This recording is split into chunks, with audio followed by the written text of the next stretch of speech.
نەخۆشی پەتای کۆرۆنا بووەتە هۆی دابەزینی نرخی نەوت لە بازاڕە جیهانیەکان. ئەمەش کاریگەری تەواوی لە وڵاتانە کردووە کە ئابووری وڵاتەکەیان پشتی بە فرۆشتنی نەوت بەستووە. عێراقیش یەکێکە لەو وڵاتانە. وتەبێژی وەزارەتی پلاندانانی ڕایدەگەیەنێ بەرنامەڕێژیان کردووە بۆ ئەوەی دابەزینی نرخی نەوت کاریگەری لەسەر ژیانی هاوڵاتیان نەبێت. قضية انخفاض النفط الأسعار دابەزینی نرخی نەوت کێشەی ڕاستەقینەیە بۆ ئابووری عێراق و کەمبوونەوەی داهاتەکانی بە دڵنیاییشەوە کاریگەری نێرێنی بۆ سەر ئابووری دەبێت. لەمە لە کاتێکدا عێراق پێویستی زۆری بە گەشەکردن هەیە لە سەرجەم بوارەکاندا.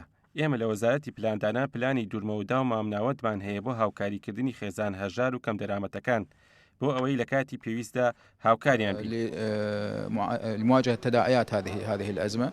چاودێران و ئەندامانی ئەنجومەنی نوێنەرانی عێراق دەڵێن بۆ چارەسەری کێشەی ئابووری دەبێ وڵات پشت بە سەرچاوەکانی دیکە ببەسێت لە ژێر ئیدارەیەکی بەهێزدا.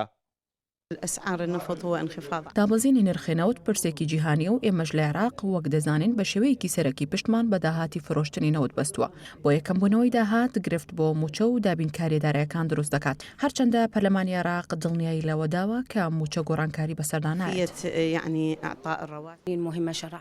پاراستنی بەکارهێنەر و بەرهەمی ناوخۆیی وەک لەوەی بە یاسا بڕیاری لێدراوە یەکێکە لە کارە گرنگەکان و ئێمە بەدەر لە نەوت سەرچاوی تری داهاتمان زۆرە وەک داهاتی دەواازە سنوورەکان و کەرتی گەشتیاری کە ئەگەر بە شێوەی باش کۆبکرایەوە ئەوە ئێستا بە دەیان ملیار دۆلار داهاتی زیادە بۆ عێراق بەردەست دەبوو تا کاریگەرەکانی دابەزینی نرخی نەوت کەم بکاتەوە. المسؤولين الذين يمتلكون النزاهة والكفاءة يديرون هذه الملاعب.